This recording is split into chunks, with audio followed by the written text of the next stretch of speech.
Платформата на албанските партии беше основата за преговори за формирање на влада. Платформата е на маса, тоа се поидовни точки за преговарање, изјави председателот на СДСМ Зоран Заев во интервју за Канал 5 телевизија. Заев вели дека тој не преговарал за платформата затоа што нема добиено мандат за формирање на влада, но додаде дека промовирал владина програма. Постои ветување на албанските политички партии дадено на изборите, преточено преку декларација, како поидовна точка во преговорите. Со тоа преговараа со Никола Груевски, со тоа преговараа со Зоран Заев или ВМРО-ДПМН и СДСМ. Тоа е тоа кое што секако е нешто кое што е на маса како поидовни точки за преговарање. Никола Груевски преговараше, заврши неуспешно преговори. Зоран Заев разговараше, чека мандат за да влезе да преговара за така декларативни поидовни точки на албанските политички партии, но ние објавивме програма.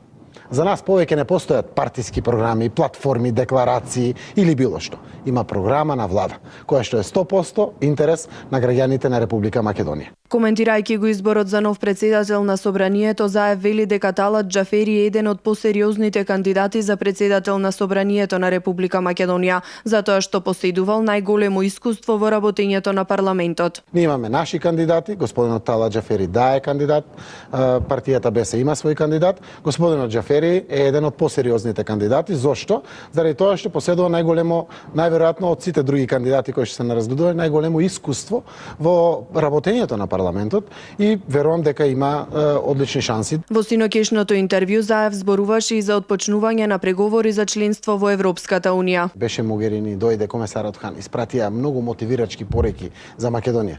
Сега до нас, дали ќе решиме процесите. Во сите овие разговори комесарот Хан, а и претходно госпоѓа Могерини, беше многу директно. Тргнете по пат на реформите. Дајте ни причини. Ќе отвориме предпристапен диалог. Поглавијата 23-24 ги гарантира дека ќе отворат. Тоа е правосудство и безбедност. Многу важни, едни од најважните поглавја. Тоа е преговори за нас. За ваквите геостратегиски позиции кои што се случуваат во Македонија, верувам дека многу брзо ќе има меѓународна поддршка и за НАТО статус на Македонија. Портпаролката на Европската комисија Маја Коцијанчич денеска на пресконференција во Брисел потврди дека за отворање на пристапните преговори на Македонија со Унијата одлучува Европскиот совет, а не комисијата. Како што знаете, ние не коментираме коментари и јас нема да коментирам туги коментари, но вие сте свесни какви се правилата и препораките на комисијата за отворање на преговорите со вашата земја, условена со имплементацијата, односно имплементирањето на договорот од Пржино и итните реформски приоритети во земјата. Отворањето на пристапните преговори кога овие услови ќе бидат исполнети е одлука што ќе ја донесе Советот, одговори Коцијанчич.